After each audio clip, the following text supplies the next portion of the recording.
ఆశీర్వాదకరమైన సమయం. ఈ మాటలు నాతో చెప్పండి. వాక్యమైన యేసయ్య, నీ సేవకుని ద్వారా నాతో మాట్లాడండి, నన్ను బలపరచండి, నీకు మరింత దగ్గరగా రావడానికి సహాయం చేయండి. యేసు నామములో అడుగుచున్నాను, ఆమెన్. దేవుని వాక్యాన్ని చదువుకుందాం. హెబ్రీయులకు రాసిన పత్రిక 10వ అధ్యాయం 35వ వచనాన్ని ఈరోజు ధ్యానాంశంగా చదువుకుందాం. బైబిల్ను వారందరూ తెరిచి చూడండి. Hebrews chapter 10 and verse 35. కాబట్టి మీ ధైర్యమును విడిచిపెట్టకుడి, దానికి ప్రతిఫలముగా గొప్ప బహుమానము కలుగును. ఒకసారి మీ ప్రక్కవైపు తిరిగి మాట చెప్పండి, మీ ధైర్యము విడిచిపెట్టకండి అని. మీ ధైర్యము అనే మాట పౌలు గారు రాయడం చాలా ఆలోచించాల్సిన విషయం. మీకున్న ధైర్యాన్ని విడిచిపెట్టకండి. ప్రియులారా, గమనించండి, మానవ జీవితంలో ఎన్నోసార్లు రకరకాల సమస్యలు, ఇబ్బందులు వస్తున్నప్పుడు భయకంపితమైన వాతావరణాలు రావచ్చు. భయం గుప్పిట్లో మానవుడు జీవిస్తున్నాడు. ఎక్కడ చూసినా ఈ రోజున ప్రపంచంలో భయం ఉంది. ఏ మూల ఏం జరుగుద్దో తెలియని పరిస్థితి. మీరు ఈ వారంలో న్యూస్ చూస్తుంటే యూరోపియన్ కంట్రీస్ చాలా విలవెల్లాడిపోయినాయి. 40-41 డిగ్రీలు ఎండ రాగానే ట్రాఫిక్ లైట్ల దగ్గర నుండి కారు టైర్ల వరకు సమస్తం కరిగిపోయాయి. సుమారుగా మరి అనఫీషియల్ లెక్కల ప్రకారం అనుకుంటా ఒక 20,000 మంది ప్రజలు ఎఫెక్ట్ అయ్యారని ఎక్కడో చదివాను నేను. అంత ఎండలు వారు ఎప్పుడు చూడలేదట. మనకి వేసవకాలం రాగానే రోహిణీ కార్తెలో 48 డిగ్రీలు వచ్చేసిన పెద్దేమో అనిపించదు మనకు. కానీ యూరోపియన్ కంట్రీస్లో వాళ్ళకి అంత ఎండ ఇప్పుడు అలవాట్లేదు కాబట్టి ఒక్కసారి ఆ హీట్ వేవ్ వచ్చినప్పుడు చాలామంది చనిపోయారు. మరలా అలాంటివి వస్తే ఎలా అన్న భయం బహుశా వారిలో ఉండొచ్చు. కొన్ని దేశాల్లో యుద్ధ వాతావరణాలు, ఎప్పుడు ఎక్కడ బాంబులు పడతాయో తెలియదు, ఎక్కడ మిసైల్స్ వేస్తారో తెలియదు, డ్రోన్ అటాక్ జరుగుద్దో తెలియదు. గతించిన కొన్ని నెలల నుంచి గల్ఫ్ దేశాల్లో విపరీతమైన భయం కొనసాగుతుంది. విమానాశ్రయాలు మూసేశారు, విద్యాలయాలు మూసేశారు, గవర్నమెంట్ ఆఫీసులు వర్క్ ఫ్రమ్ హోమ్ ఇచ్చేశారు. ఎందుకోసం అంటే ఆ యుద్ధ వాతావరణంలో ఎప్పుడు ఎక్కడ బాంబులు పడతాయో తెలియదు కాబట్టి జాగ్రత్తగా ఉండాలనే ఆలోచన. కొన్ని దేశాల్లో వైరస్లు విజృంభిస్తున్నాయి. మేము పోయిన వారంలో అమెరికా నుండి వస్తున్నప్పుడు ఒక హెల్త్ డిక్లరేషన్ మాతో కూడా రాయించారు. ఫ్లైట్లోనే ఆ అప్లికేషన్ ఇస్తారు. ఆ అప్లికేషన్లో మనకేమన్నా ఆరోగ్య సంబంధమైన సమస్యలు ఏమైనా ఉన్నాయేమో డిక్లేర్ చేయాలి.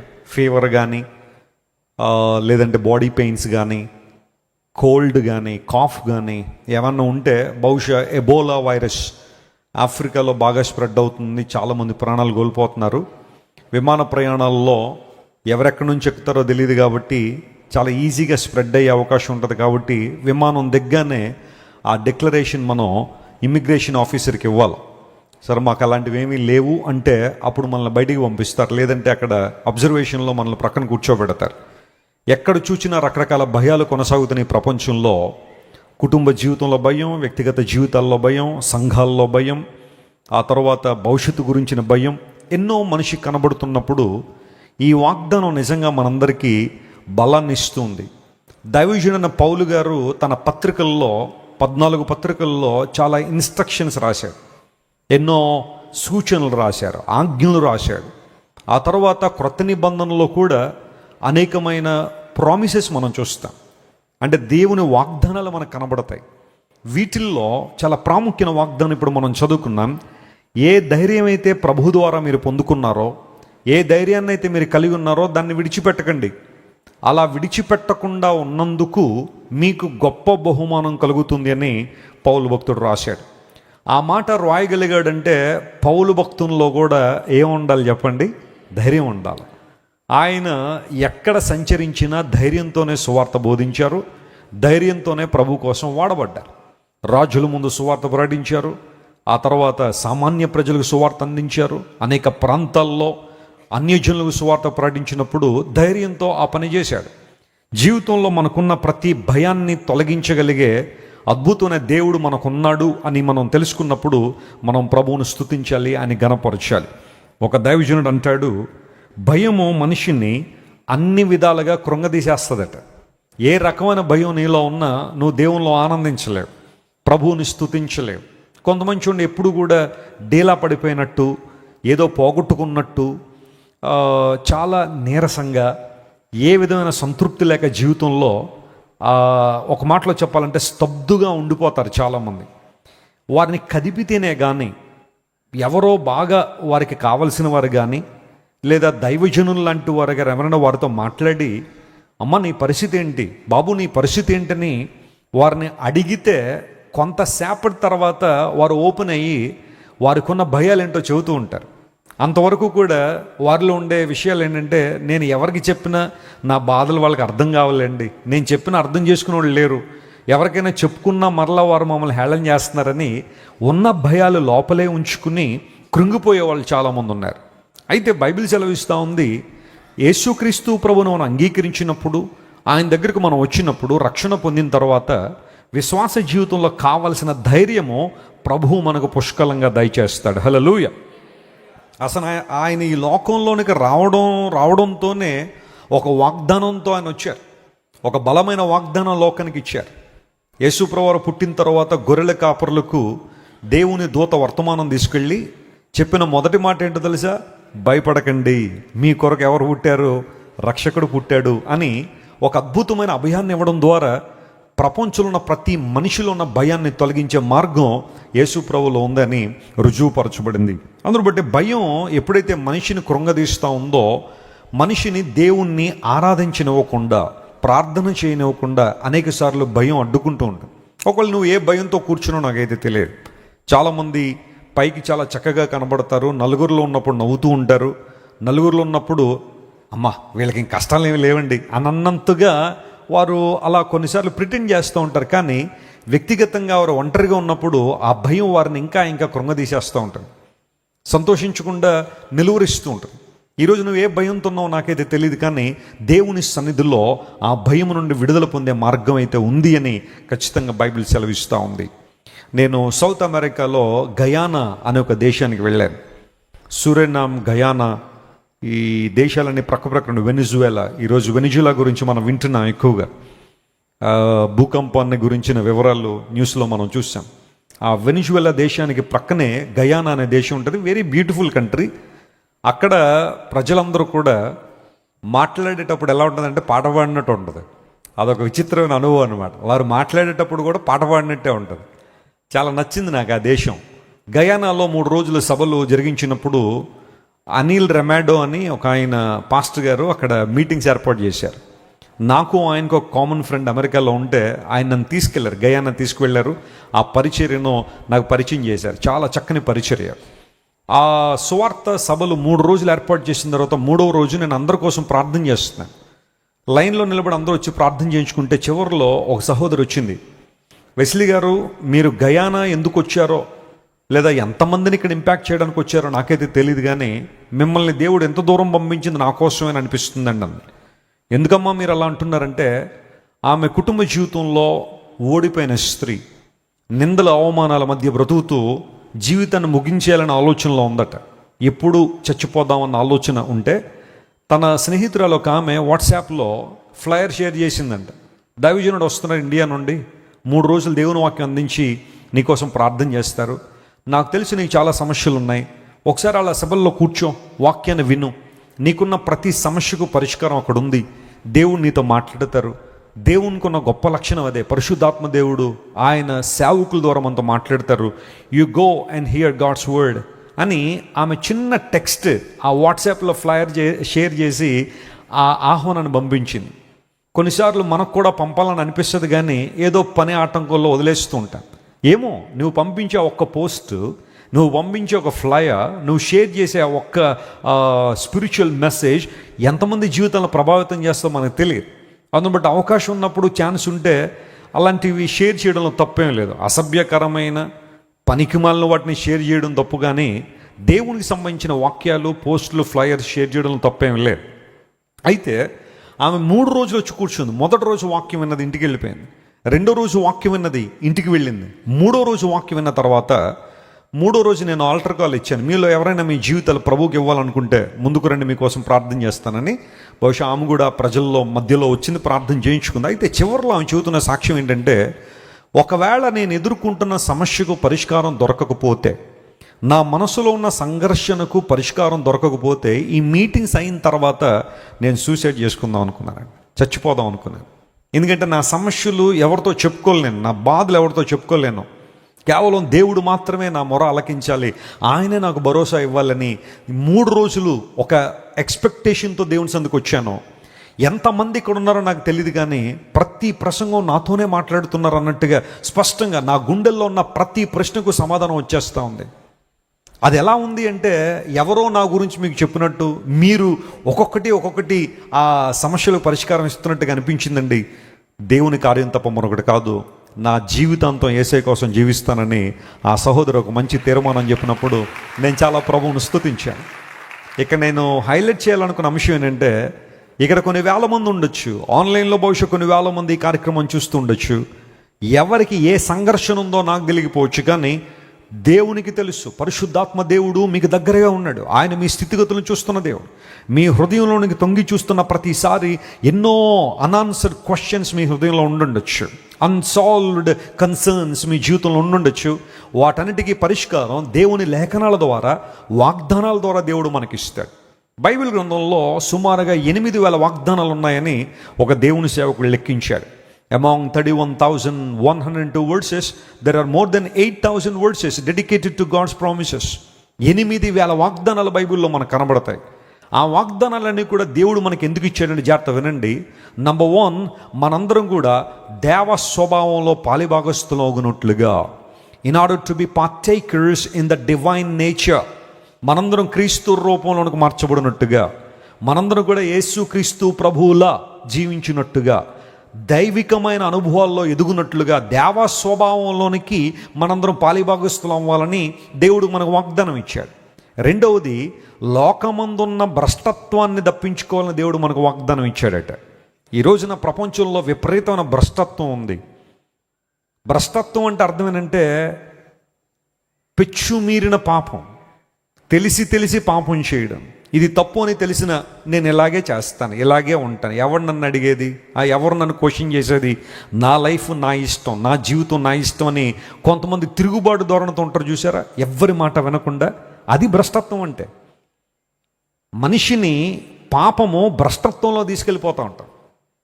అలాంటి భ్రష్టత్వం నుండి మనం తప్పించబడాలంటే we have to be reminded with God's promises daily.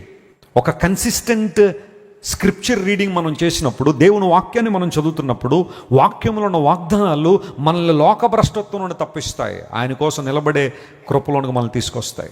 నా మట్టుకు నేను ఎన్నోసార్లు దేవుని వాక్యం చదువుతున్నప్పుడు ఆ పర్టికులర్ టైం కావలసిన వాగ్దానం బైబిల్లో వచ్చి నాకు అందించబడిన ప్రతిసారి గొప్ప ధైర్యాన్ని పొందుకుంటాను. చాలామంది అనుకుంటారు దేవుని సేవ చేయడం అంటే చాలా సులభమని. ఖచ్చితంగా కాదు. అనుభవపూర్వకంగా చదువుతున్నాను. ఎన్నో శ్రమలు ఉంటాయి, నిందలు ఉన్నాయి, అవమానాలు ఉన్నాయి, మానసిక సంఘర్షణ ఉంటుంది. కొంతమంది సమస్యలు మా సమస్యలుగా ఫీల్ అవ్వాల్సిన పరిస్థితి. కొంతమంది భార్య భర్తలు వస్తుంటారు కౌన్సిలింగ్కి. భర్త వైపు ఉంటే భార్య కోపం వస్తుంది, భార్య వైపు ఉంటే భర్తకు కోపం వస్తుంది. కప్ప పాములాగా ఉంటుంది. విడవమంటే పాము కోపం అట, పట్టుకోమంటే కప్ప కోపం అట.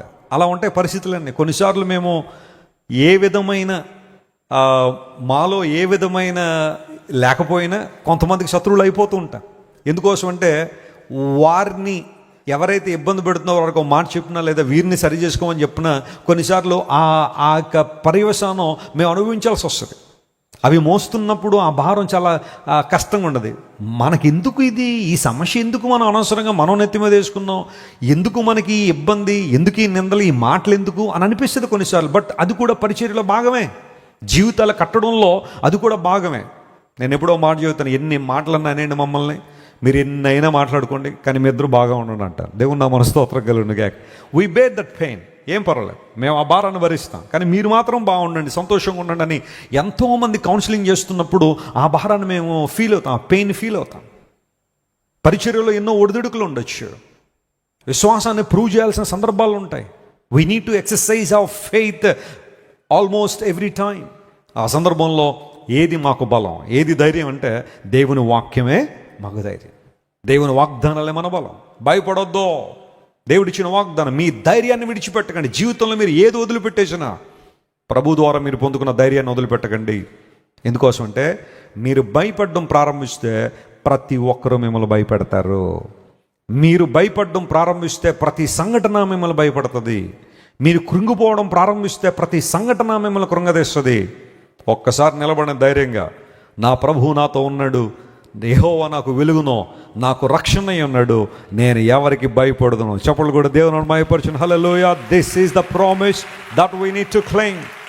మనం క్లెయిమ్ చేయాల్సిన ప్రామిస్ ఏంటంటే, దేవుడు నాకు వెలుగునో, నాకు ఎలా ఉన్నాడు, ఆయన రక్షణే ఉన్నాడు, నేను ఎవరికి భయపడను. The lord is my salvation and lord is my light, whom shall I fear, whom shall I be afraid. నేను ఎవరికి భయపడతాను? దేవుడు నాకు ధైర్యం ఇస్తున్నాడు. నా పాప జీవితాన్ని విడిచిపెట్టి, రోత జీవితాన్ని విడిచిపెట్టి యేసు ప్రభువుతో నేను సాగించే నా ప్రయాణం ఇది సాహసోపేతమైన ప్రయాణం, ఇది ధైర్యంతో కూడిన ప్రయాణం. What is bothering you today? నేను ఈరోజు బాధపడుతున్న అంశం ఏంటి? నేను భయపడుతున్న అంశం ఏంటి? క్లెయిమ్ చేయి, యేసయ్య నామంలో నేను ధైర్యంగా బ్రతుకుతున్నాను అని ఆ పాజిటివ్ అఫర్మేషన్ చెప్పుకోవడం ద్వారా దేవుడు గొప్ప జై జీవితాన్ని ప్రభు నీకు ఇస్తాను. నేను బైబిల్లోంచి ఈరోజున ఒక 3 సంఘటనలు త్వరగా మీకు తెలియజేసి, వారు ఎందుకు ధైర్యంగా ఉన్నారో లేదా వారు ఎందుకు ధైర్యంగా ఉండాల్సి వచ్చిందో లేఖనాల నుంచి మీతో మాట్లాడి నా సందేశాన్ని ముగింపులో తీసుకొస్తాను. ఆదికాండం 15వ అధ్యాయం 1వ వచనంలో మొదటి సంఘటన పరిశుద్ధాత్మ దేవుడు మన ముందుకు తీసుకొస్తున్నాడు. బైబిల్ తెరవండి. Genesis chapter 15 and verse 1. ఇవి జరిగిన తర్వాత యెహోవా వాక్యము అబ్రామునకు దర్శనమందు వచ్చి అబ్రామా భయపడకుము, నేను నీకు కేడెము, నీ బహుమానం అత్యధికమగునని. నీ బహుమానం ఏమవుతుంది? అత్యధికమవుతుందని చెప్పాడు. గమనించండి, దేవుని వాక్కు లేదా దేవుని వాక్యము అబ్రామునకు ఎలా వచ్చిందట? దర్శనమందు వచ్చింది. There are some methods of divine communication. దేవుడు మనతో మాట్లాడే అనుభవాలు కొన్ని ఉన్నాయి, కొన్ని పద్ధతులు ఉన్నాయి.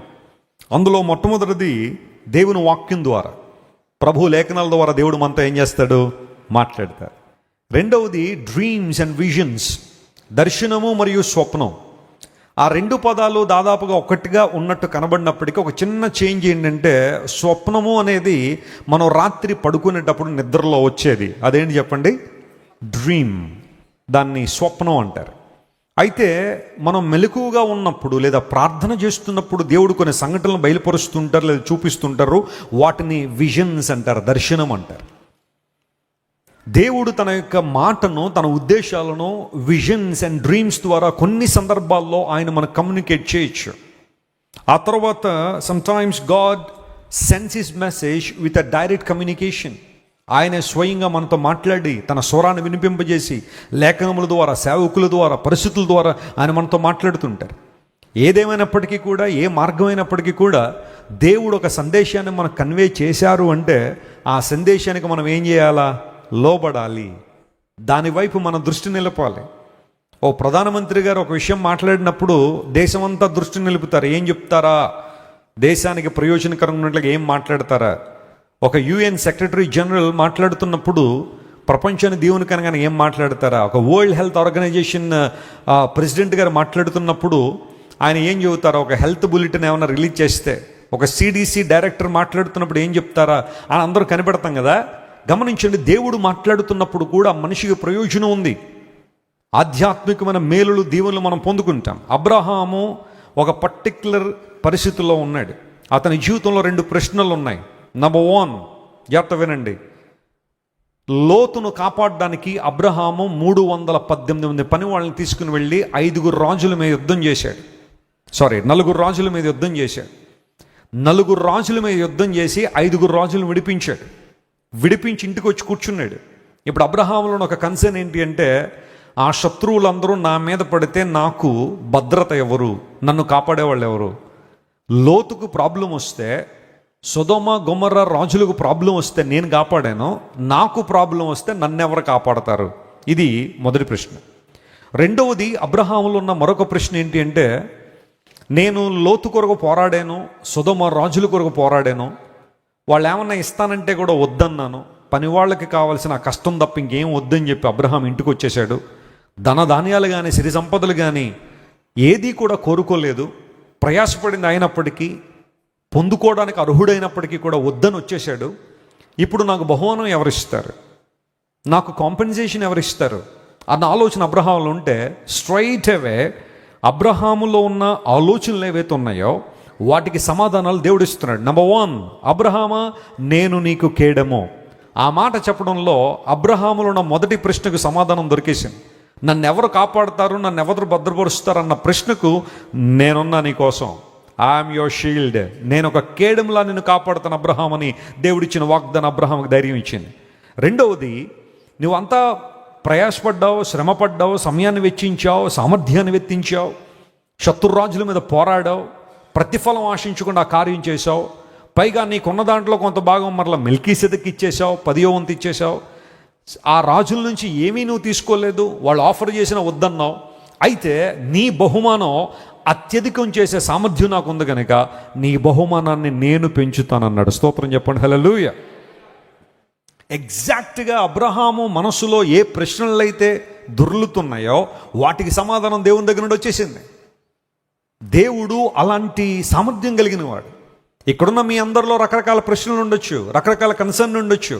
కొంతమంది కుటుంబాన్ని గురించిన బాధ అయితే, కొంతమంది ఉద్యోగంలో బాధ అయితే, కొంతమందికి వివాహంలో బాధ అయితే, కొంతమందికి భవిష్యత్తు గురించిన భయం అయితే, ఏదో రకమైన పరిస్థితుల్లో ప్రతి ఒక్కరు కూడా ఉంటే వ్యక్తిగతంగా నీతో మాట్లాడగలిగే దేవుడు ఆయన. నీకున్న సమస్యను అడ్రస్ చేయగలిగిన వాడు ఆయన. అబ్రహామా నువ్వు భయపడొద్దు, don't be afraid, I'm your shield and your reward will be exceedingly great. నీ బహుమానాన్ని నేను అత్యధికం చేస్తానని దేవుడు వాగ్దానం చేశారు. ప్రియ దేవుని బిడ్డ, చాలాసార్లు బహుశా నీ మనసులో కూడా ఇలాంటి ప్రశ్నలే. వెస్లీ గారు, నా కుటుంబానికి నేను ఉన్నానండి, నా భార్యకి ఏదన్నా కష్టం వస్తే నేను ఉన్నాను, నా పిల్లలకి ఏమైనా కష్టం వస్తే నేను ఉన్నాను, కానీ నాకేమన్నా వస్తే నాకు ఎవరున్నారు అనే ప్రశ్న బహుశా కొంతమంది పురుషుల్లో ఉండుండొచ్చు. నాకు ఏదైనా ఇబ్బంది అయితే, లేదా ఏదైనా ప్రతికూల పరిస్థితి కనుక వస్తే నన్ను నిలబెట్టేవాళ్ళు ఎవరు, నన్ను కాపాడేవాళ్ళు ఎవరన్న ప్రశ్న నీలో ఉందా? యూజువల్గా బ్రెడ్ విన్నర్స్కి ఆ ప్రశ్న ఉంటుంది. అంటే కుటుంబంలో పోషణకు ఆధారమైన వాళ్ళు ఉంటారు చూసారా. కుటుంబంలో 5 ఉంటే ఒకళ్ళు ఆ 5 నలుగురిని పోషిస్తూ ఉంటారు. వాళ్ళకి అప్పుడప్పుడు అనిపిస్తూ ఉంటుంది, నాకేమన్నా అయితే నా భార్య పిల్లల సంగతి ఏంటి, నాకేమన్నా అయితే మా భవిష్యత్తు ఏంటి, నాకు వచ్చే శాలరీ ఆ మంత్కే సరిపోతుంది, సేవింగ్స్ ఏం చేయలేకపోతున్నాను, ఏదైనా ఇబ్బంది వస్తే ఒక 2-3 నెలలు మంచం పడాల్సిన పరిస్థితి వస్తే వాట్ అబౌట్ అవర్ ఫ్యూచర్ అన్న కన్సర్న్ కొన్నిసార్లు నీ దీనిలోకి రావచ్చు కదా. అయితే నమ్ము ప్రియ దేవుని బిడ్డ, నిన్ను కాపాడేవాడు, నీకు కేడముగా నిలిచేవాడు, ఆధ్యాత్మికంగానూ అన్ని విషయాలు నిన్ను భద్రపరిచేవాడు మన ప్రభువుని యేసుక్రీస్తు వారు. హల్లెలూయా. నిన్ను కాపాడువాడు కొనుకడో నిద్రపోడో, దేవుడిచ్చిన వాగ్దానం అది. కొన్నిసార్లు రోడ్డు మీదకి వెళ్తున్నప్పుడు భయకంపిత వాతావరణాలు జరగచ్చు, but still we need to claim God's promises before you leave the house. ఇంటి నుండి బయటికి వెళ్ళేటప్పుడే ప్రార్థనాపూర్వకంగా వెళ్ళండి. ఇంటికి తిరిగి వచ్చిన తర్వాత మళ్ళీ కృతజ్ఞత ప్రార్థన చేయండి. ప్రభువా నన్ను ప్రొటెక్ట్ చేసావు, క్షేమంగా ఇంట్లోని తీసుకొచ్చాను. ఎందుకంటే అలా ఇంటిలోంచి బయటికి వెళ్ళిన వాళ్ళు చాలామంది మళ్ళీ ఇంటికి రావట్లేదు. ఎప్పుడు ఏ వార్త వినాల్సి వస్తుందన్న భయం కొంతమందిలోకి రావచ్చు. ప్రియులారా గమనించండి, దేవుడు మాట్లాడుతున్నాడు, ఆయన కేడముగా మనం నిలిచే దేవుడు, నిన్ను కాపాడువాడు కొనుకోడు నిద్రపోడని. నేను వెస్లీ గారు మా ధన్య ఒకసారి హైదరాబాద్ వెళ్తున్నాను. మన టీము మా కారులో వెనకాల మేము పడుకోవడానికి పరుపు అన్ని సెట్ చేశారు. మొత్తం సీట్లన్నీ తీసేసి క్రిందకి వేసేసి పరుపులా సెట్ చేశారు. చాలా బాగుంది కదా అని చెప్పి హ్యాపీగా పడుకున్నాం. అప్పుడే చాలా అలసిపోయినాం. డిసెంబర్ మాసం అది. రోజుకు 2 క్రిస్మస్లు 3 క్రిస్మస్లు. సరే మంచి ఏర్పాటు చేశారు కదా అని చెప్పి ముగ్గురం పడుకునేసరికి మా వెహికల్ విజయవాడ దాటి నందిగామ దాటిన తర్వాత గట్టి శబ్దాలు వస్తున్నాయి. ఏమైపోయిందని చెప్పి తిరిగి చూసేసరికి మా వెహికల్ రోడ్డు దిగేసింది. చాలా ఎత్తుగా ఉంది, రోడ్డు క్రిందకి పడిపోతుంది కారు. ఒక్క పల్టీ కొట్టిందంటే ఆ రోజు నేను వెస్లీ గారు, మా కుమార్తె ధన్య మాత్రం ఉంది. అప్పటికి 2014లో అనుకుంటా. ధన్య 1 year బేబీ, మా ఇద్దరి మధ్యలో పడుకుని ఉంది. ఒక్క పల్టీ కొట్టిందంటే మా ముగ్గురు తలకాయలు పగిలిపోయిన ఆ రోజు. ముగ్గురం చనిపోతాం. ఆ పరిస్థితిలో దేవుడు కాపాడు. ఆ వెహికల్ అలా అదురుకుంటూ కిందకి వెళ్ళిందే తప్ప పల్టీ కొట్టలేదు. వెంటనే మన కార్ డ్రైవ్ చేసిన సహోదరుడు కారు బయటికి తీసుకొచ్చి ఆ రోడ్డు మీద నిలిపిన తర్వాత నేను అన్నాను, ఎవరేం మాట్లాడకండి, కారులో ఎవరేం మాట్లాడద్దు, జస్ట్ ప్రైజ్ గాడ్, దేవుని స్తుతిద్దాం, ఆయన మనల్ని కాపాడారు, భద్రపరిచారు. స్తుతి ప్రార్థన చేసిన తర్వాత కారులో పాటలు అప్పుడు పెట్టుకుంటాం కదా, పాట ఆన్ చేయమన్నా. ఆ డివైన్ అట్మాస్ఫియర్ కోసం పాట పెట్టగానే అందులో వెంటనే ఎవరో కావాలని అక్కడి వరకు తీసుకొచ్చి ఏదో పెట్టినట్టుగా నిన్ను కాపాడువాడు కొనుక్కోడు నిద్రపోడు, నేను రాసిన పాటే దానిలో వస్తుంది. ఎగ్జాక్ట్గా ఆ సమయంలో God is reminding us that I'm your protector. మిమ్మల్ని కాపాడుతున్నవాడిని నేను, భద్రపరుస్తున్నవాడిని నేను సేవలోకి వచ్చిన తర్వాత రోడ్డు ప్రయాణాలు కొన్ని లక్షల కిలోమీటర్ల రోడ్ల మీద ప్రయాణం చేశాను. నా సగ జీవితం కారులోనే గడిచిపోయిందంటే అతిశయోక్తి ఏం కాదు. అనేక ప్రాంతాల్లో మిడ్ నైట్లో జర్నీ, వాన వస్తున్నప్పుడు భయంకర పరిస్థితుల్లో కూడా ప్రయాణం ఆపకుండా ప్రయాణాలు చేశాం. మరి దేవుడు కాపాడి భద్రపరిచి అనేక ప్రాంతాల్లో నిలవబెట్టి ఆయన మహిమార్థం వాడుకున్నారంటే అది కేవలం దేవుని కృప తప్ప మరొకటి కాదు. మా కళ్ళ ముందు ఎన్నో యాక్సిడెంట్లు జరుగుతూ ఉన్న దేవుడు కాపాడాడు, భద్రపరిచాడు. I'm thankful to God, I'm grateful to God every time. నేటికి మనం సజీవులుగా ఉన్నామంటే అది కేవలం దేవుని కృప మాత్రమే. అందును బట్టి నిన్ను కాపాడువాడు ఆయన, నేను భద్రపరచువాడు. కేవలం నేను భౌతిక సంబంధమైన భద్రత గురించే మాట్లాడడంలో, మన మీద దుమ్మిగా పడే కీడులు ఎన్నో దేవుడు తప్పిస్తున్నాడు. కొన్ని మనకు తెలిసి తప్పిస్తున్నాడు, కొన్ని తెలియకుండా దేవుడు తప్పించేస్తున్నాడు. తెలిసి ఎందుకు తప్పిస్తాడంటే మనం ఇంకా కృతజ్ఞతతో ఆయన సేవిస్తామని, ఆయన ఆరాధిస్తామని దేవుడు కొన్నిసార్లు మన గమనంలోనికి కొన్నింటిని తీసుకొస్తాడు. అవి రాకుండా కూడా దేవుడు ఎన్నో కీళ్లు మనల్ని తప్పించాడు. నేను చాలా ప్రభువును స్తుతిస్తాను. కోవిడ్ టైంలో కరోనా వైరస్ బీభత్సకాండ కొనసాగుతున్న first and second wave, third wave Omicron వచ్చిన తర్వాత కొంచెం ఆ ప్రభావం తగ్గిందనుకోండి. కానీ మొదటి 2 వేవ్స్లో చాలామంది ప్రాణాలు కోల్పోయారు. నేను ఇన్ని కిట్స్, టెస్టింగ్ కిట్లు తీసుకొచ్చి ఇంట్లో పెట్టాను. ఏమో ఎప్పుడు ఆ టెస్టింగ్ చేయాల్సి వస్తుందో లేదా ఎవరికైనా ఇవ్వడానికైనా ఉంటాయన్న ఆలోచనలో తీసుకొచ్చి పెట్టాను. నాతో పనిచేస్తున్న వాళ్ళు, అప్పటిదాకా మేము స్టూడియోలో రికార్డింగ్ చేసి కెమెరాస్ ఆపరేట్ చేసిన వాళ్ళు, నాకు టీ తీసుకొచ్చిన వాళ్ళు, నాతో ఉన్నవాళ్ళు, నా చుట్టూ తిరిగిన వాళ్ళు సాయంకాలం ఇంటికి వెళ్ళి అన్న కోవిడ్ వచ్చిందన్న, వెంటనే ఆ టెస్టింగ్ కిట్ తీసి నేను చెక్ చేసుకునేవాడిని. ఎందుకోసం అంటే 14 రోజులు నేను వాకింగ్ చెప్పడానికి ఉండదేమో అనే ఒక బాధ అంతే. ఆ సందర్భంలో చెక్ చేసుకునేవాడిని. థ్యాంక్ గాడ్ నాకు రాలా. మరలా ఇంకోళ్ళు ఎవరో, వెస్లీ గారు దయచేసి మీరు చెక్ చేసుకోండి, నేను ఇప్పటిదాకా మీతో ఉన్నాను కదా, కోవిడ్ వచ్చింది నాకంటే మళ్ళీ చెక్ చేసుకుని, అలా ఫస్ట్ సెకండ్ వేవ్స్లో ఎంత విస్తృతమైన పరిచర్యలు నేను ఉన్నా, అనేక ప్రాంతాలు తిరుగుతున్న దేవుడు నన్ను కాపాడాడు. వైజాగ్లో ఒక మ్యారేజ్కి వెళ్తే అక్కడ పాస్టర్ గారు అప్పటిదాకా మైక్ యూజ్ చేసి ఇప్పుడు వెస్లీ గారు వాకింగ్ చెప్తారని నాకు ఇచ్చాడు మైక్. ఎందుకో ఆ మైక్ తీసుకునేటప్పుడు నా దగ్గర ఉన్న బ్రదర్ని పిలిచి కొంచెం దీన్ని శానిటైజ్ చేయండి, ఆ శానిటైజర్ కొట్టండి, ఆ తర్వాత ఒక కర్చీఫ్ ఒకటి దాని మీద పెట్టి ఇవ్వండి అని చెప్పగానే చేసి ఇచ్చారు. మ్యారేజ్ చేసి ఇంటికి వచ్చాను. ఆ మరుసటి రోజు 2 రోజుల తర్వాత న్యూస్ ఏంటంటే ఏ పాస్టర్ గారు అయితే నాకు మైక్ ఇచ్చారో ఆయన కోవిడ్ అటాక్ అయ్యే హాస్పిటల్ 2 రోజులు ఆయన చనిపోయాడు. చాలా బాధ అనిపించింది. బట్ ఆ రోజు నేను ఆ కొంచెం జాగ్రత్త తీసుకొని పోయి ఉంటే నేను కూడా మరి ఏమైందో నా పరిస్థితి కూడా. But God has protected me. ఎన్నో విషయాల్లో ప్రొటెక్ట్ చేసినప్పుడు ప్రతిరోజు నేను ఉదయాన్నే లేచిన తర్వాత, lord thank you for your protection, thank you for your presence in my life. ఇంతవరకు క్షేమంగా భద్రంగా ఉంచి నీ కొరకు వాడుకుంటున్నావు, నీ మహిమ కొరకు నిలబెట్టావు ప్రభు అని దేవుని స్తుతిస్తూ ఉంటాను. The greatest gift is the life that God has given us. అందును బట్టి 150 కీర్తనలో ఉంటుంది, సకల ప్రాణులు యెహోవాను ఏం చేయండి, స్తుతించండి. సకల ప్రాణులు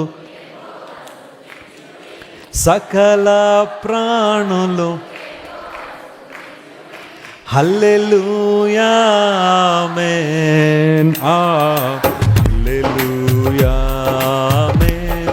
ఎల్లప్పుడు దేవుణ్ణి స్తుతించుడి, దేవుణ్ణి స్తుతించుడి, ఎల్లప్పుడు దేవుణ్ణి స్తుతించుడి. సకల ప్రాణులు అని తెలుగులోకి ట్రాన్స్లేట్ చేశారు. ఇంగ్లీష్లో ఏమన్నా తెలుసా? Everyone or everything that has breath. Praise the Lord. ఊపిరి తీసుకుంటున్న ప్రతి ప్రాణి ఎవరిని స్తుతించాలా? ఎందుకోసం ఆ ఊపిరి ఇచ్చింది ఎవరు? ఆయన. ఆ ఊపిరి నిలబడుతుంది ఎవరు? ఆయనే. We need to thank God. అబ్రహామా నువ్వు భయపడద్దు, నేను నీకు కేడెముగా ఉన్నాను. నువ్వు సొదొమ రాజులను, లోతును కాపాడి భద్రపరిచినప్పుడు నన్ను ఎవరు కాపాడుతారు? బహుశా ఆ శత్రు రాజులు రిటాలియేషన్లో, ప్రతీకారాచ్యలో నా మీదకి వస్తే నన్ను భద్రపరిచేది ఎవరన్న ఆలోచనలో ఉంటే, I will stand for you. నీ కోసం నేను నిలబడతా, నీ కోసం నేనున్నా. ఏదో కోల్పోయిన భావం నీలో రావడానికి వీల్లేదు. నువ్వు ఎవరికో మేలు చేశావు, వాళ్ళు మరలా నీకు మేలు చేయలేదు. నువ్వు ఎవరికో హెల్ప్ చేశావు, మరలా వారు హెల్ప్ చేయలేకపోయారు. ఆ సందర్భంలో అయ్యో నేను హెల్ప్ చేశాను, నాకు మరలా మేలు రాలేదు, నేను హెల్ప్ చేశాను, నాకు మేలు రాలేదు వాళ్ళ దగ్గర నుండి అని కొన్నిసార్లు నువ్వు బాధపడాల్సిన అవసరం లేదు. నీకు మరొక రూపంలో దేవుడు నీకు మేలు చేస్తాడు. హల్లెలూయా. నువ్వు అనుకున్న దారిలో సహాయం రాకపోవచ్చు, కానీ దేవుడు మరొక రూపంలో దేవుడు ఏం చేస్తాడు? నీకు సహాయం చేస్తాడు.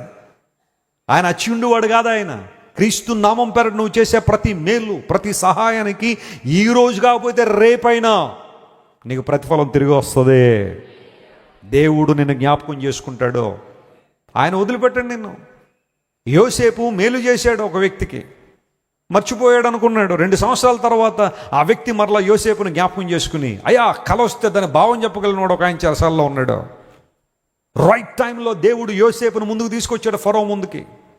కొన్నిసార్లు ప్రజలు మర్చిపోయారని, ప్రజలు మరలా నీకు మేలు చేయలేదని నువ్వు బాధపడద్దు. ఈ రోజుల్లో చాలా మందిలో ఉన్న వ్యాధన ఇదే. నేను వాళ్ళకి మేలు చేశానండి వెస్లీ గారు, మరలా వాళ్ళు నాకు మేలు చేయలేదండి. ఓకే, బాధపడద్దు. కొన్నిసార్లు సాక్షాత్తు యేసు ప్రభు వారు మేలు చేస్తేనే 10 మంది కుష్ఠరోగులు ఎంతమంది వచ్చారు? ఒకడు వచ్చాడు. అంటే సాక్షాత్తు ప్రభుల వారికే 100% మేలు చేస్తే 10% వెనక్కి వచ్చింది. అంటే ఒకడు వచ్చాడు వెనక్కి, మిగతా 9 మంది రాలా. మరి కొన్నిసార్లు మనం ఎందుకు 100% ఎక్స్పెక్ట్ చేసేస్తాం ప్రజల నుండి? రాకపోవచ్చు. Don't worry. ఆ పర్టికులర్ టైంలో దేవుడు నీకు మేలు చేయకుండా ఆపాడు అంటే మరేదో గొప్ప మేలు నీ కోసం సిద్ధపరిచేశాడు. తగిన సమయంలో దేవుడు నీకు దయచేస్తాడు. చప్పలు కొట్టి ప్రభువును మహిమపరచండి. Don't hesitate. When God withholds something from your life, He has prepared something even better than that. That should be your faith.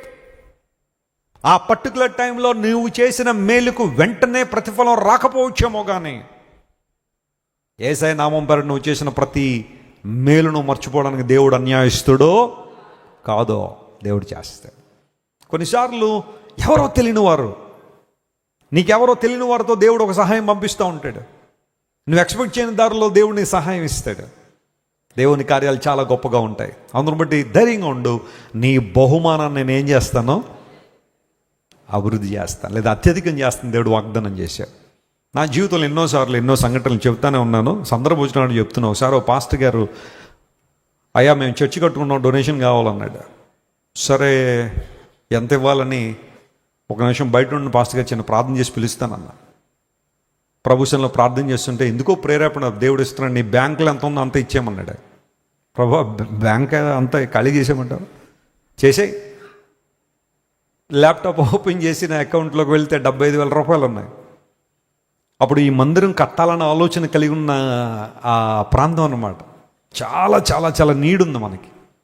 ఆ సందర్భంలో ఉన్న 75,000 అతనికి ఇచ్చేసేయాలని దేవుడు అంటే, ఆయన ఎవరో నాకు తెలియదు. పోనీ తెలిసిన వాళ్ళు అంటే ఏదైనా ఎంతవరకైనా చేద్దాం. ఆయన ఎవరో తెలియదు, వచ్చాడు అంతే మామూలుగా సహాయం చేయమని. మందిని కట్టుకుంటా ఉంటే 75,000 చెక్ రాసి ఇచ్చేస్తే ఆయన ముందు నమ్మలేదు. వెస్లీ గారు నిజమేనండి అన్నాడు. నిజమేనా, పట్టుకెళ్ళండి, వాడండి. మేము కరెక్ట్గా ఇదే అమౌంట్ కోసం ప్రార్థన చేస్తున్నాం. దేవుడు మీ ద్వారా మా అవసరాన్ని ఏం చేశాడు? తీర్చాడు. చాలా సంతోషమే. ఆయన అన్నారు వెళ్ళగానే చర్చ్ పూర్తి చేసి మీకు ఫోన్ చేసేస్తాను, ఓపెనింగ్ వచ్చేయండి అన్నాడు. ఆయన మేము కూడా చర్చ్ కడుతున్నాం, చాలా అవసరాలు మా ముందుకు ఉన్నాయి, ఓపెనింగ్ వస్తాను లేదు నాకు తెలియదు, కానీ మీరు తీసుకెళ్ళండి. ఆ తర్వాత ఎక్కడికో మీటింగ్ వెళ్ళాను. 3 రోజులు మీటింగ్ అయిపోయిన తర్వాత మళ్ళీ ఆఫీసులో కూర్చున్నాను. కొంతమంది ఉత్తరాలు రాస్తుంటారు, ఇది వెస్లీ గారు మాత్రమే తెరవాలా, ఇది బ్లెస్సీ గారు మాత్రమే చదవాలని ఉత్తరాలు రాస్తూ ఉంటారు. అలాంటి ఏమన్నా ఉంటే మన ఆఫీస్ మెంబర్స్ వాటిని తీసుకొచ్చి మా టేబుల్ మీద పెట్టేస్తారు, ఓపెన్ చేయరు. కానీ నేను అలాంటి లెటర్ ఒకటి ఎన్వలప్ ఒకటి టేబుల్ మీద ఉంటే మామూలు క్యాజువల్గా ఓపెన్ చేశాను, ఏముంటుందని. అందులో ఒక ఆయన లెటర్ రాశాడు, వెస్లీ గారు ఈ కానుక దేవుని సేవలో వాడండి, మేము ఎంతో కాలంగా మీకు సహాయం చేయాలనుకుంటున్నాం, దేవుడు మాకు అవకాశం ఇచ్చాడు, మా కంపెనీలో మంచి లాభాలు వచ్చినాయి, అందును బట్టి కొంత భాగాన్ని దేవుని పరిచర్య కోసం ఇవ్వాలనుకున్నాం, ఈ ధనం దేవుని సేవలో వాడేసేయండి అని చెప్పి ఆయన చెక్కు పెట్టారు. ఆ లెటర్ చదివిన తర్వాత చెక్ ఓపెన్ చేస్తే 15 లక్షల రూపాయలు ఉన్నాయి దానిలో. దేవుడు నా మన స్తోత్రం కదా. అంటే ఒక చిన్న మాటకు నేను లోబడినప్పుడు దేవుడు తెరిచిన విశాలమైన ద్వారం. ఇలాంటి ఒకటి కాదు, రెండు కాదు, మీరు చెప్పండి ఎన్నైనా చెప్తాను నేను. దేవుడు నా జీవితంలో నా విశ్వాసాన్ని బలపరిచిన అనేక సందర్భాలు. నేను చేసింది చాలా చిన్నదే కావచ్చు, కానీ God rewarded me in a greater way beyond my expectation. When God reveals something, when God tells you something to do it by faith. విశ్వాసంతో చేసే, ఆ తర్వాత దేవుడు నీకు ప్రతిఫలం ఇస్తాడు. హల్లెలూయా. రూతు జీవితాన్ని పరిశీలన చేస్తే బోయజు రూతుతో మాట్లాడుతున్నాడు, నీవు చేసిన దానికి యెహోవానికి ఏమిస్తాడు? ప్రతిఫలం ఇస్తాడు అన్నాడు. ఏం చేసింది రూతు అంటే, ఆమె చేసిన పెద్ద పెద్ద పనులు ఏం కనబడలేదు, కానీ ఆమె మోయాబు విడిచేసి ఎక్కడికి వచ్చింది చెప్పండి? బెత్లెహేమ్కి వచ్చేసింది. That simple act of faith put her in a place where all the people in the world are remembering Ruth and her dedication to serve the Lord. మోయాబీయులలో నుండి రూతు యేసుక్రీస్తు ప్రభు వంశావళిలో స్థానం సంపాదించుకునే స్థాయికి వచ్చింది అంటే ఒక చిన్న విశ్వాస పని. మోయాబును విడిచి బెత్లెహేంలో అడుగుపెట్టింది. తన అత్తమ్మ మాట వింది. అమ్మ నువ్వు వెళ్ళి పరిగె ఏరుకునిరా పొలంలో. బార్లీ, ఈ రోజున మనం బార్లీ, కొన్నిసార్లు బార్లీ నీళ్ళు తాగుతూ ఉంటాం కదా. ఎవలో ఆ కోత జరుగుతున్నప్పుడు ఇజ్రాయెల్ దేశంలో ఎప్పటికీ చాలామంది ఆ ఎవల రొట్టెలు తింటారు, బార్లీ రొట్టెలు తింటారు. చాలా ఆరోగ్యం. ఇజ్రాయెల్ తినే ఫుడ్ని కోషర్ ఫుడ్ అంటారు, తెలుసు కదా మీలో చాలామందికి. ఒక ఇజ్రాయెల్ గెస్ట్ని మన ఇంట్లో హోస్ట్ చేయడం చాలా కష్టం, ఎందుకంటే వాళ్ళు అన్నీ తినరు. ప్రతిదీ కూడా చాలా పరిశీలనగా. వాళ్ళు కర్డ్ తినరు, పెరుగు తినరు. అందరూ బట్టి ఇజ్రాయెల్ దేశంలో పెరుగు దొరకడం చాలా కష్టం. యూజువల్గా జూయిష్ హోటల్స్లో పెరుగు దొరకదు మనకి. కొన్ని ఇబ్బందులు ఉంటాయి. వాళ్ళు తినే ఫుడ్ అంతా కూడా జాగ్రత్తగా పరిశీలన చేసి అందులో ఉందా, ఇందులో ఉందా, ఇది ఉందా, అది ఉందా అన్నీ అడిగి తెలుసుకుంటేనే కానీ తినరు వాళ్ళు. ఎవల రొట్టెలు, చేప ముక్క ప్రపంచంలో ది బెస్ట్ ఫుడ్ అని చెప్పి డైటీషియన్ చాలామంది ఒప్పుకున్నారు. అది ఎగ్జాక్ట్గా యూదులు తినే ఫుడ్ అదే. మనమైతే రోజు ఉదయం నుండి లేచిన దగ్గర రాత్రి పడుకున్న దగ్గర ప్రతి మీల్లో ఏదో ఒక రూపంలో ఏం కావాలా? రైస్ లేకపోతే మనకు లైఫ్ లేదన్నట్టుగానే కొన్నిసార్లు ఉంటుంది. కానీ ఆ రొట్టెలు తినడం అనేది చాలా మంచి అలవాటు. ఎవరైనా అవకాశం ఉంటే ఒక పూట రైస్ స్కిప్ చేసేసి రొట్టెలు తినడానికి ప్రయత్నించేయండి. కొంచెం ఫైబర్ ఉంటుంది కాబట్టి బాడీకి చాలా బాగుంటుంది. లేదంటే రైస్ ఓన్లీ కార్బోహైడ్రేట్స్ కనుక కొన్నిసార్లు ఇబ్బంది. ఇప్పుడు రకరకాల రైస్ వచ్చేసినాయి అనుకోండి. నేను డైటీషియన్ కాదు, నన్ను ఎవరు వేరేగా అనుకోకండి. ఏదో తెలిసిందో ఒకటి అలా వదిలేనంతే. ఓకే. రూతు తన అత్త మాట విని యవల రొట్టెల కోసం ఆ యవలను పోగు చేసుకోవడానికి ఆ పొలంలోకి వస్తే, ఏ పొలంలో అయితే పరదేశిగా అడుగుపెట్టిందో, ఒక ఫారినర్గా అడుగుపెట్టిందో, మిగిలిపోయిన వాటిని ఏరుకోవడానికి అడుగుపెట్టిందో అదే పొలానికి దేవుడు యజమానురాలను చేసేసాడు. దేవుడు నామమున స్తోత్రం కలుగును గాక. ఈరోజు బహుశా నీ స్థితి కూడా అలాగే ఉందేమో. లీస్ట్లో ఉన్నావేమో, చివరిలో ఉన్నావేమో, కడగా ఉన్నావేమో. దేవుడు నేను తీసుకొస్తాడు, నిలబెడతాడు. ఆయన ముందు నిలబెడతాడు, అనేక మంది దీవెనకరంగా చేస్తాడు. నువ్వు చేయాల్సింది ఏంటో తెలుసా? Just focus on God and worship him. నీ బహుమానాన్ని అత్యధికం చేస్తానని వాగ్దానం చేసిన దేవుడు ఈరోజు నిన్ను నన్ను బలపరిచే దేవుడు ఆయన. సమూయేలు మొదటి గ్రంథం 30వ అధ్యాయం 6వ వచనం దగ్గరికి రండి. 1 Samuel chapter 30 and verse 6. దానిలో మరొక మాట అక్కడ రాయబడింది. ఆ మాటను కూడా పరిశీలన చేద్దాం. సమూయేలు మొదటి గ్రంథం 30వ అధ్యాయం 6వ వచనం. దావీదు మిక్కిలి దుఃఖపడెను. దావీదు మిక్కిలి దుఃఖపడెను. ఈ మాట చెప్పండి అందరూ, మిక్కిలి దుఃఖపడిన అని చెప్పండి. అలా దుఃఖపడెను అని రాయొచ్చు కదా. మిక్కిలి దుఃఖపడిన అంటే అర్థం ఏంటనమాట? కొన్నిసార్లు కొంతమంది వారికి ఏమన్నా దక్కనప్పుడు ఏడుస్తారు చూసారా, అలా అన్నమాట. మిక్కిలి దుఃఖపడ్డాడు దావీదు, మిక్కిలి దుఃఖపడ్డాడు. మరియు తమ తమ కుమారులను బట్టి కుమార్తెలను బట్టి జనులకందరికి ప్రాణము విసిగినందున రాళ్ళు రువ్వి దావీదును చంపుదము రండని వారు చెప్పుకొనగా. ఎవరిని చంపాలనంట? దావీదును చంపేద్దాం రండి అని చెప్పుకొనగా దావీదు తన దేవుడైన యెహోవాను బట్టి ధైర్యము తెచ్చుకొనెను. స్తోత్రం చెప్పండి ఒకసారి. ఎవరిని బట్టి ధైర్యం తెచ్చుకున్నాడట? అక్కడ సిచ్యువేషన్ ఏంటో తెలుసా? దావీదును చంపేద్దామని ఎవరు అనుకున్నారు? అమాలేకీల, పోనీ ఫిలిస్తీల, పోనీ అమోరీల, పోనీ హివ్వీలు, పెరుజీలు, హిత్తీలు, వాళ్ళు వీళ్ళు అనుకుంటే వేరే సంగతి. దావీదును చంపేద్దామని అనుకున్నది ఎవరో తెలుసా? దావీదు చుట్టూ ఉన్నవారే. ఇంతకన్నా విచారకరమైన కృంగిపోయే సమయం ఏదైనా ఉంటుందా? దావీదును చంపేద్దాం, దావీదు ద్వారా మేలు పొందినవారు, దావీదు ద్వారా జీవితాన్ని పొందినవారు, దావీదు ద్వారా అన్ని విషయాల్లో లాభపడిన వారే దావీదును మధ్యలో నిలబెట్టి ఎత్తండ్రా రాళ్ళు కొట్టేద్దాం, దావీదును చంపేద్దాం ఈ రోజుతో, ఇతనే మనం ఈ దౌర్భాగ్య స్థితి రావడానికి కారణం ఇతనే అని చెప్పి దావీదును భయంకరంగా నిందిస్తున్న సమయం అది. మీకు విషయం తెలుసా, కొన్ని సందర్భాల్లో జీవితంలో ఎలా ఉంటాయంటే పరిస్థితులు, నీ అనుకున్నవారే, నీ చుట్టూ ఉన్నవారే, నీ కుటుంబమే కావచ్చు, నీ స్నేహితులు కావచ్చు, నీ బంధువులు కావచ్చు, నీ ద్వారా విస్తారమైన దీవెన పొందిన వారే కొన్నిసార్లు నీ మీద రాళ్ళు ఎత్తచ్చు, నిన్ను కార్నర్ చేసేయచ్చు.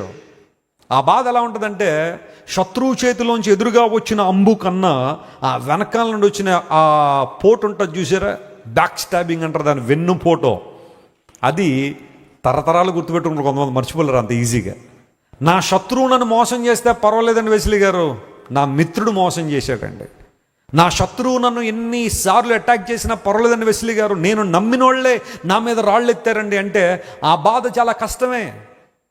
యేసుక్రీస్తు ప్రభు వారు కూడా అలాంటి పెయిన్ గుండా వెళ్ళారు. 3.5 సంవత్సరాలు యేసు ప్రభుతో ఉండి అద్భుతాలు చూసి, ఆశ్చర్యకరాలు చూసి, ఆయన యొక్క మహోన్నతమైన దివ్య మూర్తిమత్వాన్నంతా కూడా చూసిన వ్యక్తి ఒక పాయింట్ ఆఫ్ టైం రాగానే 30 వెండి నాణాలకు యేసుప్రభుని ఏం చేశారు చెప్పండి? అమ్మేశారు. యూదా ప్రభువుకి కట్టే ఆ విలువ అంతేనా?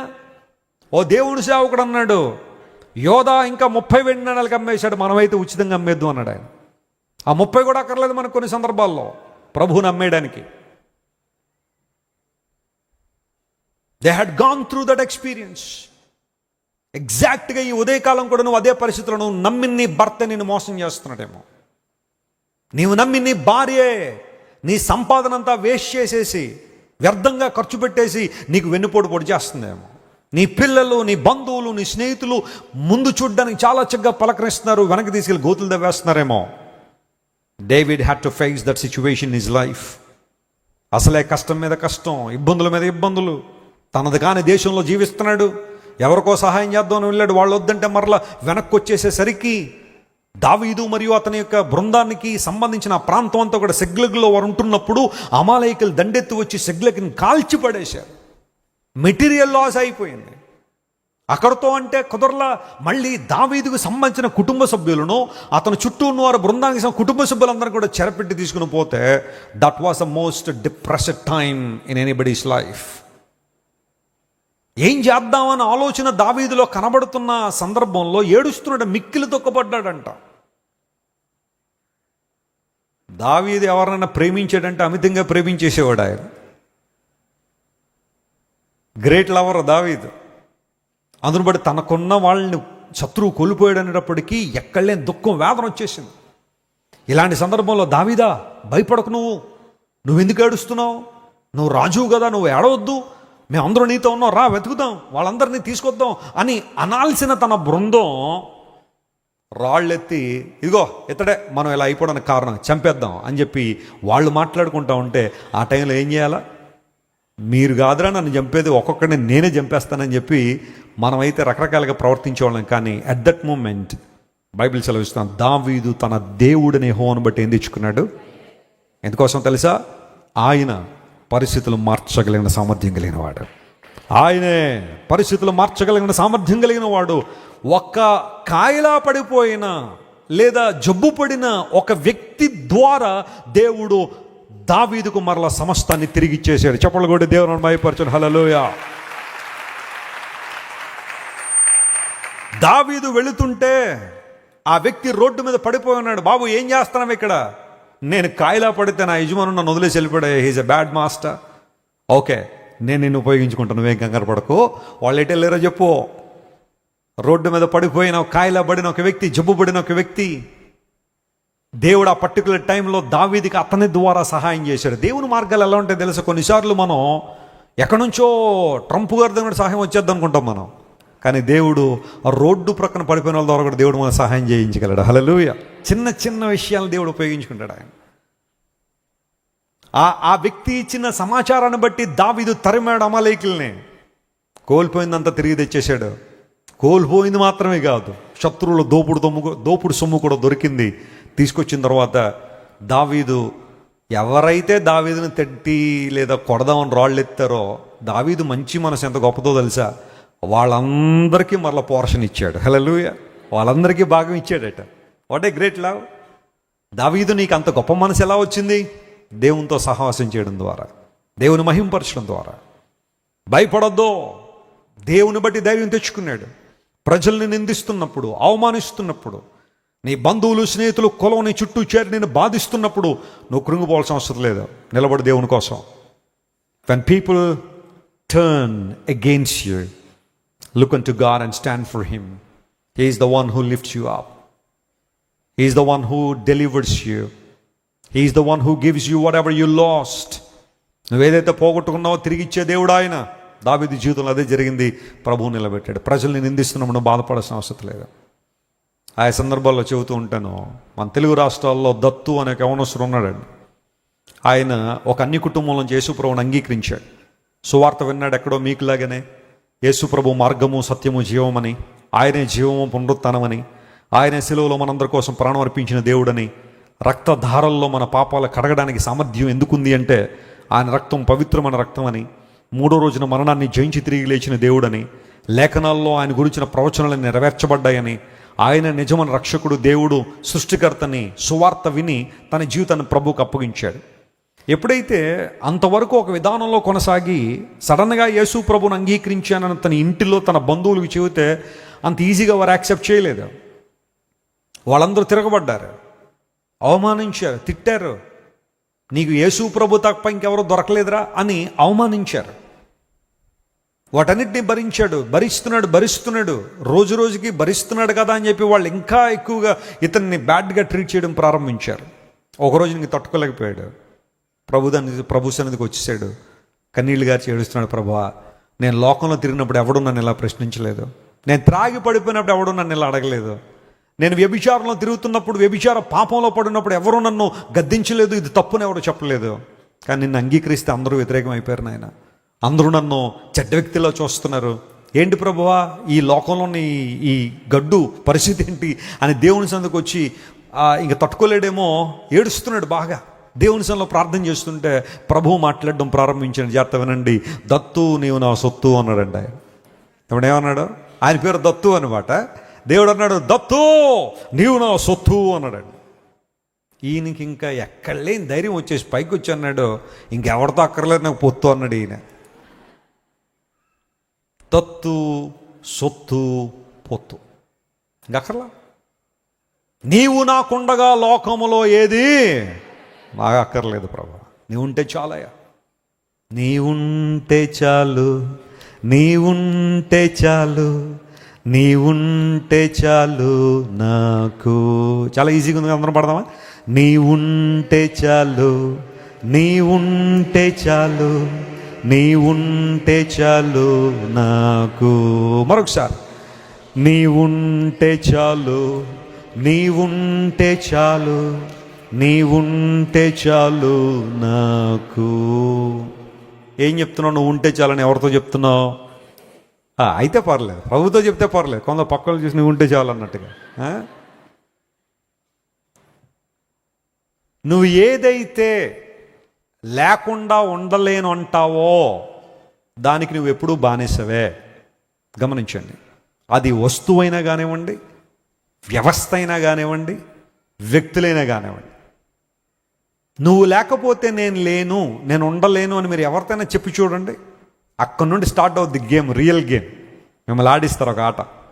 ఎందుకంటే వీడు నేను లేకుండా ఉండలేడట, ఈమె నేను లేకపోతే ఉండలేదట, స్టార్ట్ చేస్తా గేమ్ అని. కొంతమంది పైశాచికం ఉంటుంది కొంతమందికి. నీ ప్రేమను, నీ ఆప్యాయతను, నీ అనుబంధాన్ని అడ్వాంటేజ్గా తీసుకునే వాళ్ళు ఉంటారు కొంతమంది. నువ్వు దేనికైనా ఆ మాట చెప్పావంటే జీవితంలో ఎప్పటికైనా డిసప్పాయింట్ అయిపోతావు. నువ్వు లేకపోతే నేను లేను. ఏదైనా ఒక వ్యసనం ఒక మనిషిని ఎందుకు నీరుగార్చేస్తుందో తెలుసా?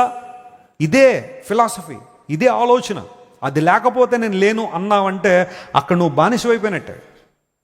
కొంతమంది ధూమపానానికి బానిసలు అయిపోయిన వాళ్ళు ఉంటారు.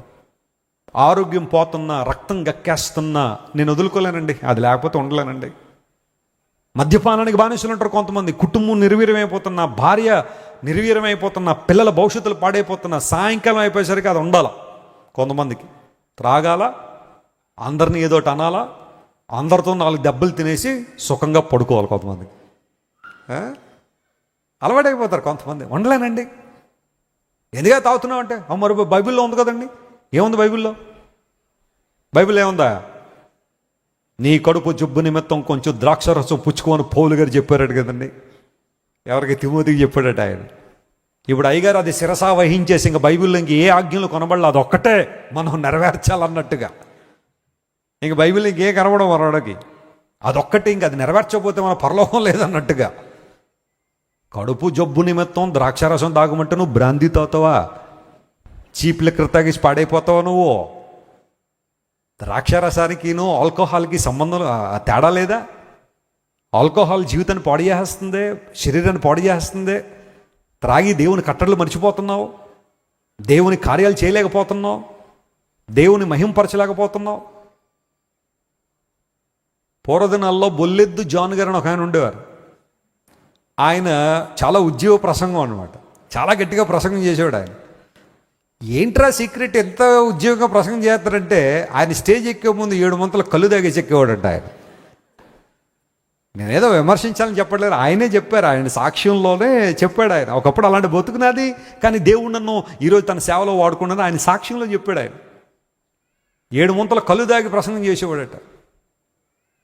కొంతమంది అలాంటి పరిస్థితుల్లో ఉంటారు. చాలా జాగ్రత్త వస్తాం. సినిమాలు లేకపోతే ఉండలేనండి, సోషల్ మీడియా లేకపోతే ఉండలేను, రీల్స్ లేకపోతే ఏం చేయలేను, ఉండలేనండి. ఇంకా కొంతమంది ఇంకా ఫోన్ ఆన్ చేయగానే చెప్పండి రీల్స్ ఇలా. మొన్నాడు అక్కడ కాల్తో జరిపేస్తున్నాడు, ఇక్కడికి చెయ్యి తెప్పి వచ్చేసినట్టుంది, ఫోన్ అంత దూరంలో పెట్టుకుని కాల్తో జరుపుతున్నాడు. ఇంకా అన్నీ ఏమనాలి మనం?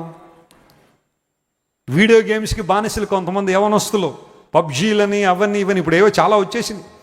ఆ గేమ్ లేకపోతే ఉండలేనండి. రోడ్ల మీదకి వికృతంగా అరవడం, కేకలు వేయడం. నలుగురు కూర్చొని వచ్చాడు, ఆడ గేమ్ ఆడి కెవ్వుమని కేక వేశాడు. అందరూ భయపడి 4 దెబ్బలు వేసేగానే థ్యాంక్ యూ మన డోస్ మనకు అందేసింది, ఇంటికి వచ్చాడు సైలెంట్గా. అలాంటి వాడికి బానిసలు అయిపోయావా? చెడు స్నేహాలకి, చెడు సలహాలు. కొంతమంది స్నేహితులు ఉంటారు, సాయంకాలం అయిపోయేసరికి ఏదో పని ఉన్నట్టుగా ఓ సెంటర్లో చెప్పండి ఓ చోట కూర్చోవాలి, మేము మాట్లాడుకోవాలి.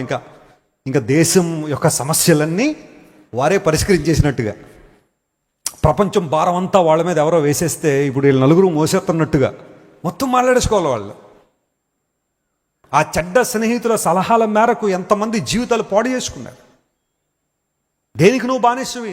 నీవు లేకుండా నేను ఉండలేనని ఎవరితో అంటున్నావు నువ్వు? ఏ లోకంలో ఎవరితో ఆ మాట చెప్పినా నష్టపోతావేమో, కానీ యేసయ్యతో చెప్పు, అన్ని విషయాల్లో లాభపడతావు. దేవుని నామమున స్తోత్రం కలుగునుగాక. నీవు ఉంటే చాలయ్యా నాకు. Lord, I need your guidance, I need your love, I need your mercy, I need your compassion, I need your fellowship, I need more of you. నీవు ఇంకా ఎక్కువ కావాలి ప్రభువా. చెప్పగలవా? పడదాం ఒకసారి. నీవుంటే చాలు, నీవుంటే చాలు, నీవుంటే చాలు నాకు. మరొకసారి. నీవుంటే చాలు, నీవుంటే చాలు, నీవుంటే చాలు నాకు. అపోస్తుల కార్యముల గ్రంథం 27వ అధ్యాయం 25వ వచనం నుంచి తీయండి. మరొక సందర్భాన్ని మీకు జ్ఞాపకం చేసి నేను ముగిస్తా. మీ ధైర్యమును విడిచిపెట్టకండి. అబ్రహామును ధైర్యపరిచిన దేవుడు, దావీదును ధైర్యపరిచిన దేవుడు. మూడవదిగా ఇక్కడ ఒక వ్యక్తి మాట్లాడుతున్నాడు. Acts chapter 27 and verse 25. కాబట్టి అయ్యలారా ధైర్యము తెచ్చుకొనుడి. నేను ధైర్యంగా ఉన్నాను, మీరు కూడా ఏం తెచ్చుకోండి? ధైర్యం తెచ్చుకోండి. నాతో దూత చెప్పిన ప్రకారము జరుగునని నేను దేవుని నమ్ముచున్నాను. ఒకసారి మీ ప్రకారం తిరిగి మాట చెప్పండి, నేను దేవుని నమ్ముచున్నానని. ఆమేన్. అమెరికన్ కరెన్సీ మీద ఒక మాట ఉంటుంది, మీరు ఎప్పుడైనా చూస్తే, ఇన్ గాడ్ వీ ట్రస్ట్ అని ఉంటుంది. మేము దేవుణ్ణి ఏం చేస్తున్నాం? నమ్ముతున్నామని. వారి కరెన్సీ బిల్స్ మీద ఉంటుంది ఆ మాట, ఇన్ గాడ్ వీ ట్రస్ట్. పౌలు భక్తుడు అంటున్నాడు, నేను దేవుని నమ్ముచున్నాను, దేవుని మాటను నమ్ముచున్నాను. 27వ అధ్యాయం మనకు తెలుసు. అతి తీవ్రమైన తుఫానులో 276 మంది ప్రయాణం చేస్తున్న ఓడ చిక్కుకుంది.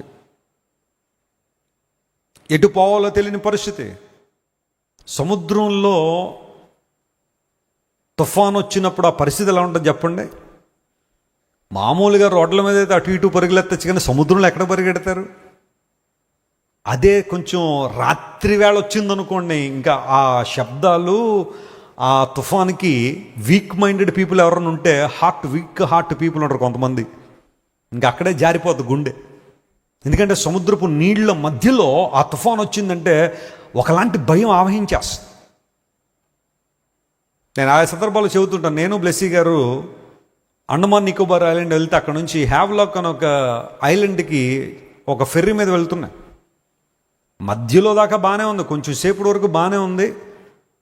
బ్లెస్సీ గారు నా వైపు చూసి, ఏమండి థ్యాంక్ యూ సో మచ్ అండి ఫర్ బ్రింగింగ్ హియర్, మీరు ఎంత మంచివాళ్ళు అండి, అసలు ఎంత ప్రేమ అంటే నేనంటే ఎంత దూరం తీసుకొచ్చాను. నేను అన్నాను, ఇదేంటి ఇంకా తీసుకెళ్తాను, బోల్డ్ ప్లేసులు తీసుకెళ్తాను, బుక్ ఉంటే రాసేసుకున్నాను. ఆ తర్వాత స్టార్ట్ అయిపోయింది తుఫాను. ఆ తుఫాను ఒక 5 నిమిషాలు అయిన తర్వాత బ్లెస్సీ గారు ఇలా చూశారు నన్ను ఒక్కసారి. ఆ చూపులో అర్థం ఏంటో తెలుసా? మీకు ఆల్రెడీ తెలిసిపోయింది.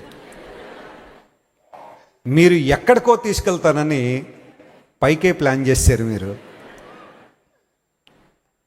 నెల కూడా అవ్వలేదు మా పెళ్ళయి. అక్టోబర్లో పెళ్ళయింది, నవంబర్లో ఈ సంఘటన. నెల రోజుల్లో ఎక్కడెక్కడికో తీసుకెళ్తారని చెప్పి డైరెక్ట్గా పైకే ప్లాన్ చేశారండి మీరు. అన్నట్టుగా చూశారు, అనలేదులేండి బ్లెస్సీ గారు, అలా అనలేదు, కానీ అలా చూసారా నాకు అర్థమైపోయింది. ఇంకా ఒడ్డుకు తిరిగి వస్తామన్న ఆ భరోసా పోయింది. ఎందుకోసం అంటే ఆ క్రూని అడిగాను, బాబు ఏంటంటే ప్రయత్నం చేస్తున్నాం కదా అన్నాడు ఆయన. అది ఎలా ఉంటుందండి? హాస్పిటల్ బెడ్ మీద ఒక గ్రేట్ సర్జన్ని, సార్ పరిస్థితి ఏంటంటే ప్రయత్నం చేస్తున్నాం కదా అన్నాడు అనుకోండి, మనకు సగం గుండె అక్కడే ఆగిపోద్ది కదా. ఎంత గొప్ప అయిన ప్రయత్నం అంటే ఇంక మన పని అయిపోయినట్టు అన్నట్టుగా నాకు ఆ సంఘటన గుర్తొచ్చింది. ప్రయత్నం చేస్తున్నాం కదా అన్నాడు ఆయన. ఏం పర్లేదు నాయన అంటాడు అనుకున్నాను నేను, కానీ ఆయన నిర్మోహమాటంగా చెప్పేసాడు, ఏమని ప్రయత్నం చేస్తున్నాం కదా. ఇంకా నాకు అర్థమైపోయింది ఇంక ఇదే లాస్ట్ డే ఏమోనని. ఒడ్డు ఎక్కడ కనబడుతుందా అని చాలా ఆసక్తిగా చూస్తాను. ఎందుకంటే ఏదన్నా జరిగి తిరగబడిపోయిన ఒడ్డు దగ్గర ఉంటే కొద్దిగా నాకు ఈత వచ్చు. ఇక్కడ నుంచి అక్కడ వరకు, ఆ టీవీ ఉంది కదా అక్కడ వరకు ఈదేస్తాను నేను. అందును బట్టి బ్లెస్సీ గారు కూడా ఏదో విధంగా లాక్కొచ్చేద్దాం, ఒడ్డు దగ్గరగా ఉన్నాడని చూస్తున్నాను నేను. పరిస్థితులు లేవు. అలలెన్నో రేగిన అనే పాట రాశాను ఒకసారి, గమ్యంచారంలో 2వ వచన భాగం. ఆ రోజు ఇదా అలలు రేగడం అంటే ఇదా అనుకున్నాను నేను. అందును బట్టి పాటలు రాసేటప్పుడు జాగ్రత్తగా రాయాలనిపించింది. బట్ స్టిల్ దేవుడు ఆ తుఫాన్లోంచి మమ్మల్ని విడుదల చేశాడు, క్షేమంగా బయటకు వచ్చేసాం.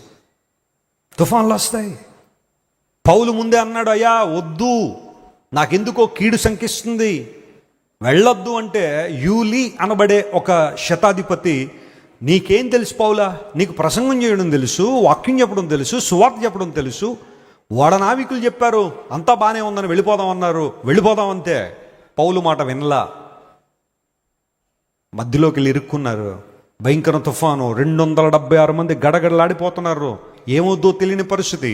ఆ సమయంలో పౌలు అన్నాడు, మీరెవరో భయపడొద్దు అన్నాడు. ఇదేంటి పౌలా, పరిస్థితి అంతా చాలా దారుణంగా ఉంది, తుఫాన్ ఏమో చాలా భయంకరంగా ఉంది, భయపడొద్దన్నావు, ఏంటి నీకున్న కాన్ఫిడెన్స్ అంటే? నాకు ఒక అపాయింట్మెంట్ ఉంది, నా దేవుడు చెప్పాడు నేను రోమన్ కైసర్ ముందు నిలబడతానని. నేను నిలబడతా, నేను బతికానంటే మీరు కూడా బతికినట్టే. That's a confidence Paul had during storms and severe dense storm మధ్యలో విశ్వాసంతో మాట్లాడగలమా? పరిస్థితులు చేజారిపోయినప్పుడు, ఇంకేమీ లేదన్నప్పుడు మన మాటల ప్రభావం విశ్వాసంతో ఉందా? ఆ టైంలో కూడా మనం పాజిటివ్గా మాట్లాడగలమా? పౌలు మాట్లాడాడు. ధైర్యం తెచ్చుకోండి, నాకు ఒక అపాయింట్మెంట్ ఉంది, నా దేవుడు దాన్ని క్యాన్సిల్ చేయడు, నేను వెళ్తాను, నిలబడతాను ఆ రోమన్ చక్రవర్తి ముందు. ధైర్యం తెచ్చుకోండి, నేను దేవుని నమ్ముచున్నాను. ఆ ప్రతికూల వాతావరణం మధ్యలో కూడా పౌలు ధైర్యంగా నిలబడ్డాడు. ఆ అధ్యాయం చివరిలో మనం చదివితే మెల్లగా వారందరూ కూడా ఒక ఒడ్డుకు చేరుకున్నారని బైబిల్లో రాయబడింది. ఒక్కళ్ళు కూడా 276 మందిలో ఒక్కళ్ళు కూడా గల్లంత అవ్వలేదు, ప్రాణాలు పోలేదు. అందరూ కూడా క్షేమంగా ఒడ్డుకు చేరుకున్నారు. ఎందుకోసం అంటే పౌలు భక్తుని యొక్క పాజిటివ్ మాటను బట్టే. దేవుని ప్రజలారా, కొన్నిసార్లు మన జీవితాల్లో కూడా తుఫానులు రావచ్చు, అనారోగ్యాలు కొన్ని తుఫానులుగా మన మీద పడవచ్చు, మనం చేయని అప్పులు మన మీద పడిపోవచ్చు. ఎవరికో మధ్యలో ఉండి సంతకం పెట్టి మేలు చేద్దామన్న ధోరణిలో మధ్యలో ఉండి సంతకం పెట్టి వీళ్ళు ఇరుక్కున్న సందర్భాలు కొన్ని ఉండొచ్చు. అదొక తుఫాన్ల నుంచి నీ మీద పడి ఉండొచ్చు. లేకపోతే కొన్ని సందర్భాల్లో నా అనుకున్న వాళ్ళందరూ దూరం అయిపోయి కుటుంబంలో ఇబ్బందులు, సంఘంలో పరిస్థితులు, లేదా తోటి విశ్వాసులతో చిన్న చిన్న మనస్పర్ధల ద్వారా మనసంతా కలవరం అయిపోయి ఏం చేయాలో తెలియని పరిస్థితుల్లో what you have to do చెప్పు, నేను దేవుని నమ్ముచున్నాను. అందరూ చెప్పండి ఈ మాట, నేను దేవునే నమ్ముచున్నాను. ఈ మాట మరలా చెప్పండి, నేను దేవుని సామర్థ్యాన్ని నమ్ముతున్నాను, నేను దేవుని కృపను నమ్ముతున్నాను, నేను దేవుని ప్రేమను నమ్ముచున్నాను. With that I will overcome fear in my life. ఈ మాటలు చెప్పుకోవడం ద్వారా, నేను దేవుని నమ్ముచున్నానని ప్రకటించడం ద్వారా మనలో ఉన్న భయాన్ని జయించి భయరహిత నిర్భయమైన జీవితాన్ని మనం కలిగి ఉందుము గాక. ఆమేన్. కళ్ళు మూసుకొని ప్రార్థన చేసుకుందాం. Everyone close your eyes. I would like to pray for you. ఇంతవరకు దేవుడు మనతో మాట్లాడిన ప్రతి మాట మన హృదయాల్లో పదిలపరుచుకుని ప్రభు వైపు మనం చూద్దాం. మీరు ధైర్యమును విడిచిపెట్టకండి, అందుకు ప్రతిఫలంగా మీకు గొప్ప బహుమానం కలుగుతుందని హెబ్రీయులకు రాసిన పత్రిక 10:35లో పరిశుద్ధాత్మ దేవుడు బయలుపరిచిన సంఘటన మనం చదువుతున్నప్పుడు, ఈరోజు దేవుని యొక్క కృపలో ఆయన చిత్తంలో మనం కొనసాగుదాం. Lord, we thank you, we worship you Lord. మాలో ఉన్న భయాన్ని, మాలో ఉన్న ఆందోళనను, కలవరాన్ని తొలగించే దేవుడు. అబ్రహాము జీవితంలో భయాన్ని తొలగించావు, దావీదుకు ధైర్యాన్ని ఇచ్చావు, ప్రతికూల పరిస్థితుల్లో నీ వైపు చూడగలిగాడు. పౌలు మహాశయుడు గుండెల నిండా ధైర్యంతో మాట్లాడాడు, నేను దేవుని నమ్ముచున్నాను.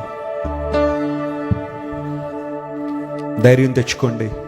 నేను ధైర్యంగా ఉన్నాను. ప్రతికూల వాతావరణంలో తుఫాను మధ్యలో కూడా ధైర్యం కలిగిన పౌలు దేవుని మహింపరిచాడు, ఆయన ఘనపరిచాడు. ఓ యెహోవా నాకు వెలుగాయే, యెహోవా నాకు రక్షణయే.